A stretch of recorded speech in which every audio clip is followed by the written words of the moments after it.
Hello friends, हम लोग stereo chemistry में अभी डेक्स्ट्रो रोटेटरी और लीवो रोटेटरी को देखे हैं। उसके बाद अब हम यहाँ पर देखते हैं कि जो हमारे पास ऑर्गेनिक कंपाउंड होते हैं उसका जो 3 डायमेंशनल स्ट्रक्चर होता है, किस प्रकार से हम 2 डायमेंशनल पोजीशन में उसको रिप्रेजेंट करते हैं। अर्थात 3 डायमेंशनल स्ट्रक्चर को हमें एक प्लेन पर रिप्रेजेंट करना है, तो किस प्रकार से उसको यहाँ पर हम ड्रॉ करेंगे। उसको ड्रॉ करने के लिए कई प्रकार के अलग अलग यहाँ पर साइंटिस्ट की नेम के आधार पर उनको नाम दिया गया है, जैसे फ्लाइंग वेज फार्मूला, सा हॉर्स रिप्रेजेंटेशन, न्यूमैन रिप्रेजेंटेशन। तो यहाँ पर वन बाई वन हम एक एक को डिस्कस करेंगे। तो यहाँ पर आज हम ओवरऑल डिस्कस करने वाले हैं कि यहाँ हम 3 डायमेंशनल स्ट्रक्चर को 2 डायमेंशनल प्लेन में किस प्रकार करते हैं। सबसे पहले अगर हम बात करें तो सबसे पहले flying base representation. Flying base representation the most common representation of the 3 dimensional structure into the 2 dimensional form. यहाँ पर अब देखिए किस प्रकार से हम इस किसी पर्टिकुलर स्ट्रक्चर को यहाँ 2 डायमेंशनल प्लेन में रिप्रेजेंट करते हैं। फॉर एग्जाम्पल, हमारे पास कोई एक कंपाउंड है इस प्रकार से, ये यहाँ पर दिस इज आवर कंपाउंड, यहाँ पर ये हमारे पास कंपाउंड अवेलेबल है। इस कंपाउंड को हम किस प्रकार से रिप्रेजेंट करेंगे 2 डायमेंशनल में। ये जो हमारा कार्बन एटम है वो स्टीरियोजेनिक सेंटर है,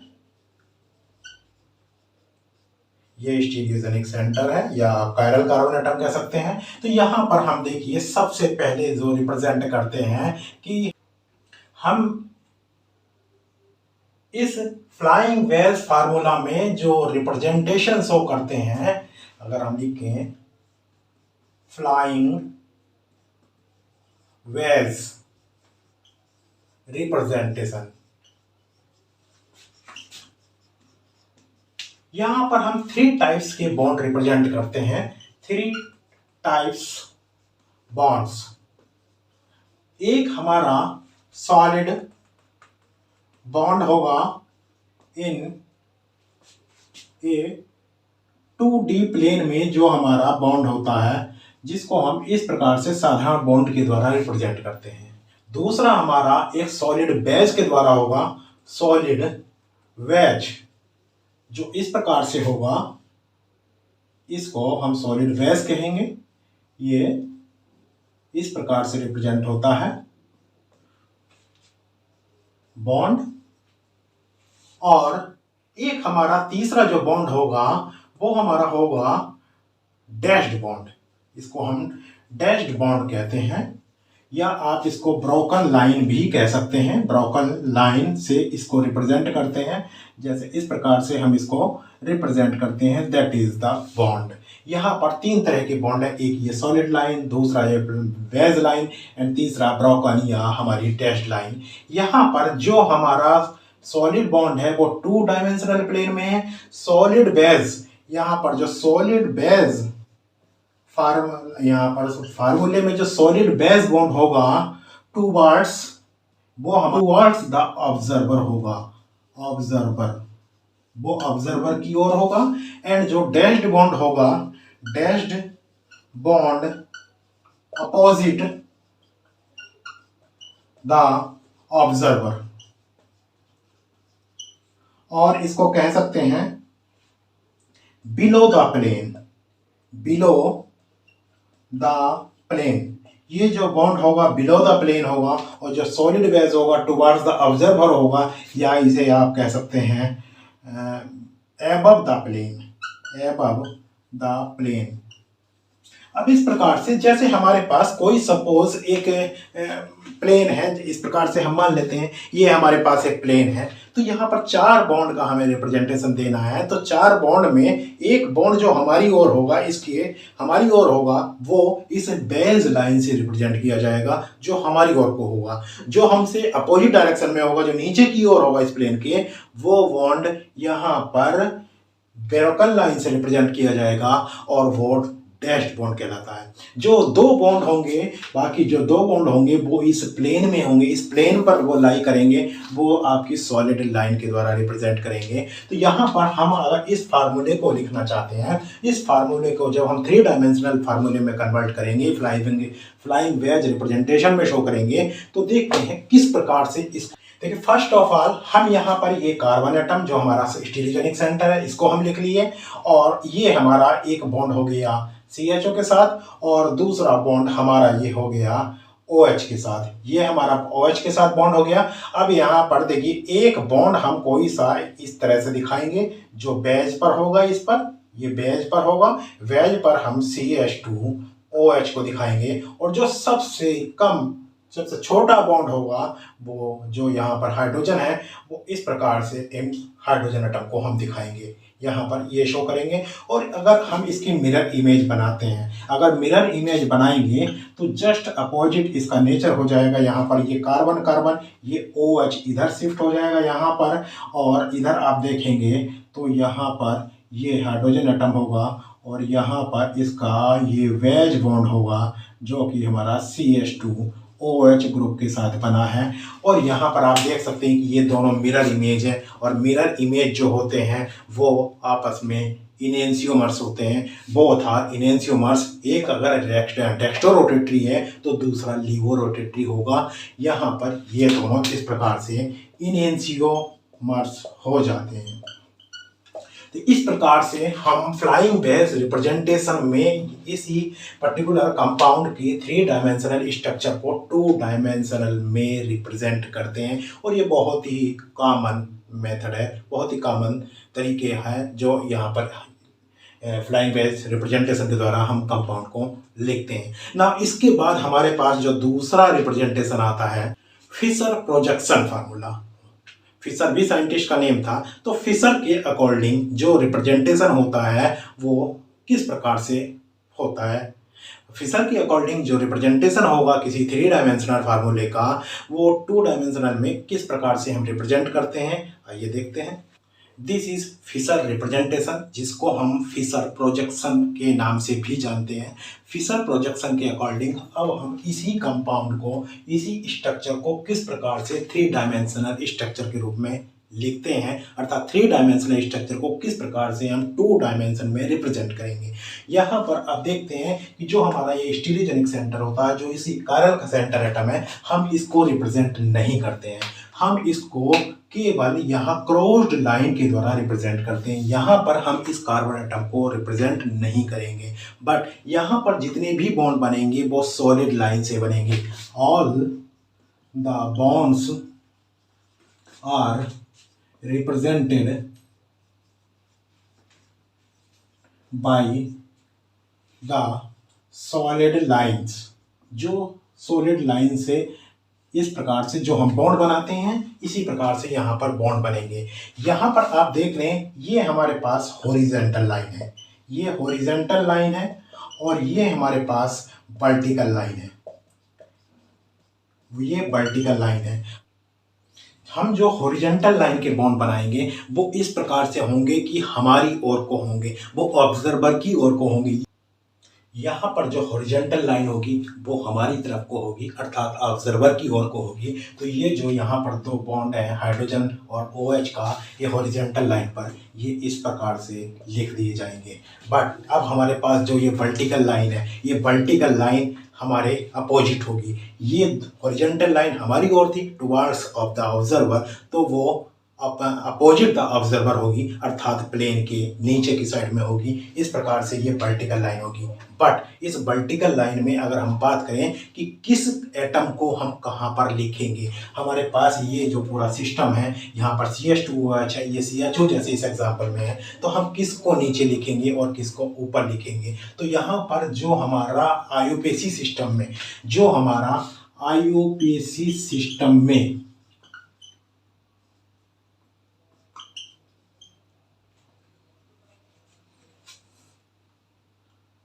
lower the number will be placed on above।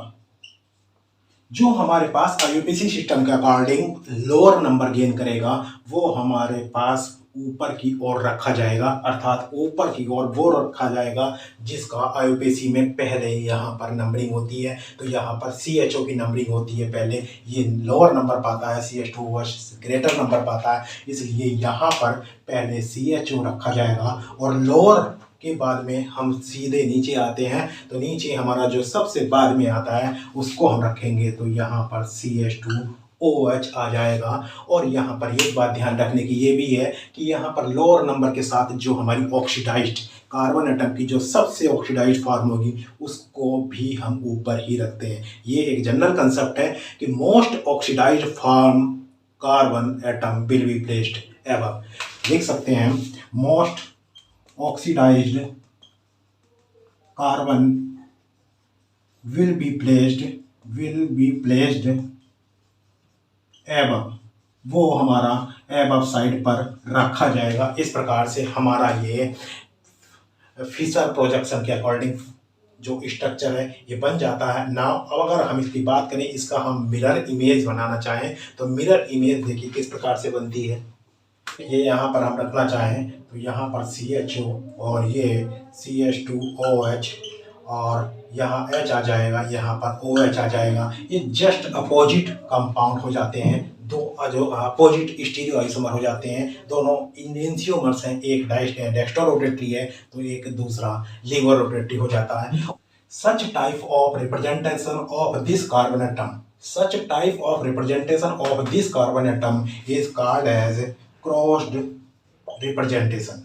इसको हम क्रॉस्ड रिप्रेजेंटेशन कहते हैं। इस प्रकार से हम यहाँ पर फिशर प्रोजेक्शन के अकॉर्डिंग ये 3 डायमेंशनल स्ट्रक्चर को 2 डायमेंशनल फॉर्म में लिखते हैं। बट यहाँ पर हमारे क्या रूल्स होंगे, किस रूल्स के अकॉर्डिंग यहाँ पर लिखे जा रहे हैं, तो सबसे पहले तो हमारा रूल्स यही है कि all the bonds are represented by the solid lines.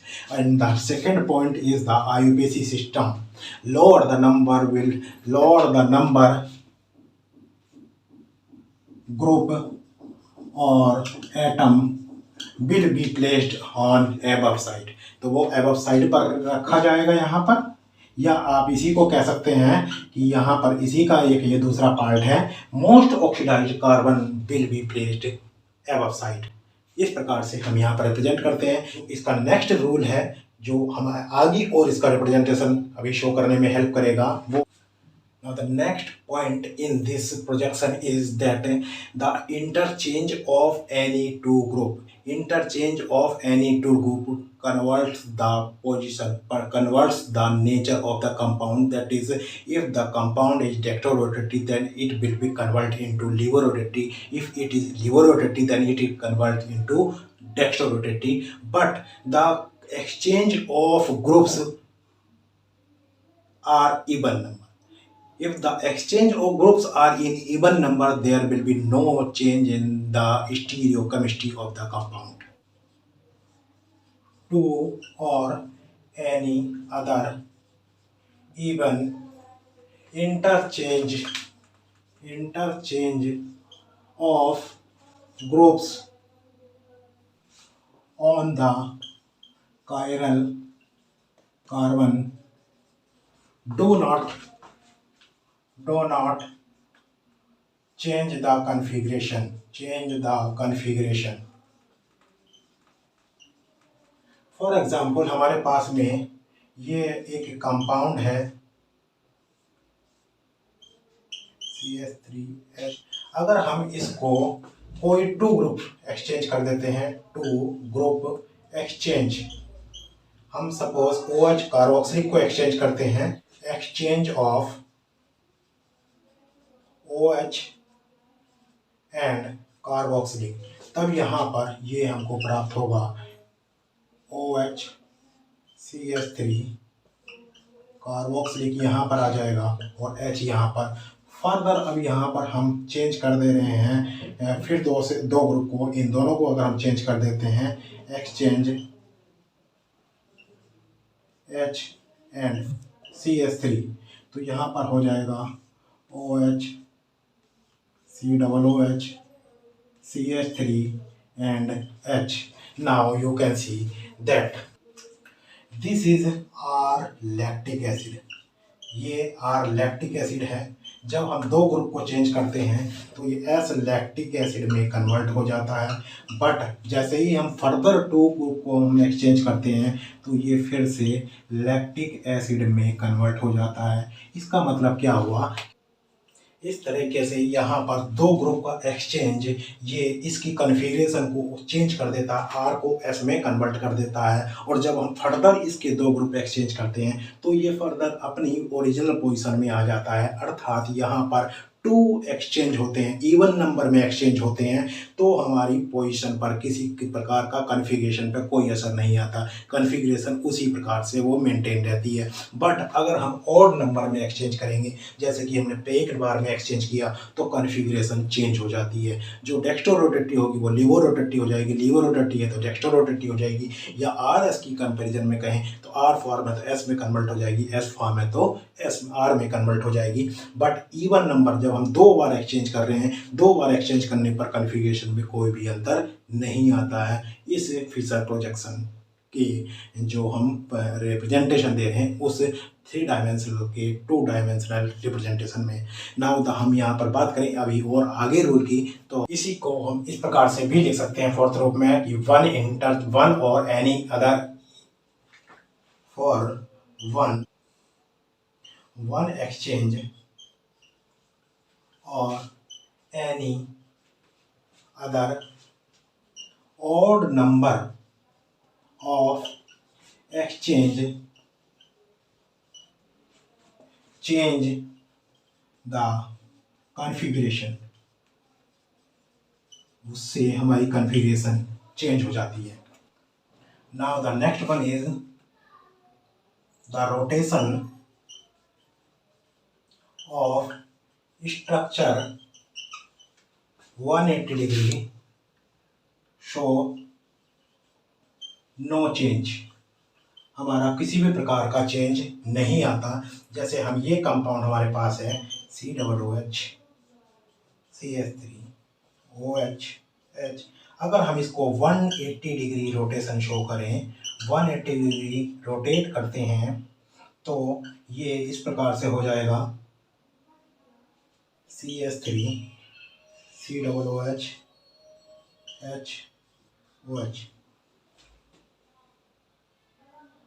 ये आप देख सकते हैं कि ये दोनों कॉन्फ़िगरेशन सेम है। जो ये कॉन्फ़िगरेशन में है सेम कॉन्फ़िगरेशन ये है, अर्थात 180 डिग्री रोटेशन पर कोई भी कॉन्फ़िगरेशन में चेंज नहीं आता है ना। अब हम बात करें कि यहाँ पर अगर हम 90 डिग्री रोटेट करते हैं तो कॉन्फ़िगरेशन में क्या चेंज।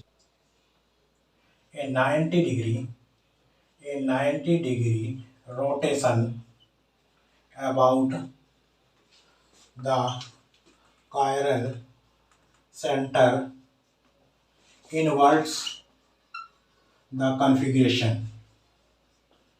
हमारी अगर कन्फिग्रेशन जिस भी पोजीशन में है वो जस्ट यहाँ पर रिवर्स हो जाएगी। सपोज ये हमारे पास है HOH, अगर हम इसको 90 डिग्री रोटेट करेंगे, 90 डिग्री रोटेशन पर ये पूरा इन्वर्ट हो जाएगा और यहाँ पर इस प्रकार से ये आ जाएगा HCHO और OH। After the 90 degree rotation आप देख सकते हैं कि यहाँ पर ये फॉर्म आ जाती है। ये जो कॉन्फ़िगरेशन है जस्ट अपोजिट कॉन्फ़िगरेशन ये हो जाती है, अर्थात ये कॉन्फ़िगरेशन इन्वर्ट हो जाती है जब हम इस स्ट्रक्चर को 90 डिग्री पर रोटेट करते हैं। Now the next is the Fisher projection can be manipulated by rotating the any three ligands। any three ligands जो यहाँ पर 4 हैं, 4 में से any three ligands को यदि हम रोटेट करते हैं तो वो फोर्थ लिगेंड एज सच अपने पोजीशन पर रहती है। Fisher projection may be manipulated by rotating any three ligands while the fourth ligand will be at its position, वो फोर्थ लिगेंड अपनी ही पोजीशन पर रहेगी। जैसे हम इसी स्ट्रक्चर में अगर लिखें ये CHO CH3 और HOH यहाँ पर हो जाएगा ये CH3। तो यदि हम यहाँ पर किसी भी लिगेंड को इस प्रकार से रोटेट करें, इस प्रकार से यहाँ पर इसको यहाँ पर इस तरह से रोटेट कर रहे हैं, इन तीन लिगेंड को हम रोटेट कर रहे हैं बजाय इसको डिस्टर्ब किए हुए, तो ये जो रोटेशन के बाद होगा इस प्रकार से हो जाएगा। यहाँ पर हमारा CH3 सच बचा रहेगा, ये फोर्थ लिगेंड, H यहाँ पर आ जाएगा, OH यहाँ पर आ जाएगा और CHO यहाँ पर आ जाएगा। और अब इस प्रकार से हम लिगेंड को इसको यहाँ पर ले आए, इसको यहाँ पर ले आए और इसको अगर यहाँ पर ले आए तो तब भी इस पर कोई इफेक्ट नहीं होगा। इस प्रकार से ये लिगेंड यहाँ पर हो जाती हैं, यहाँ CH3, ये OH और ये CHO। और ये जो स्ट्रक्चर होते हैं इसको हम एरो के स्थान पर ये भी लिख सकते हैं कि ये इक्विवेलेंट स्ट्रक्चर होते हैं। इस तरह से इक्विवेलेंट स्ट्रक्चर लिखने के लिए ये तरीका इस्तेमाल किया जाता है। तो इस प्रकार से हमारे पास ये फिशर प्रोजेक्शन का फार्मूले हैं, फिशर रिप्रेजेंटेशन का तरीका है, जिससे कि हम एक 3 डायमेंशनल स्ट्रक्चर को 2 डायमेंशन में रिप्रेजेंट करते हैं। इसके बाद हमारे पास न्यूमैन रिप्रेजेंटेशन है और साहॉर्स रिप्रेजेंटेशन है। नेक्स्ट वीडियो में आप देखेंगे किस प्रकार से न्यूमैन और साहॉर्स रिप्रेजेंटेशन में हम 3 डायमेंशनल को 2 डायमेंशनल में रिप्रेजेंट करते हैं। Thank you.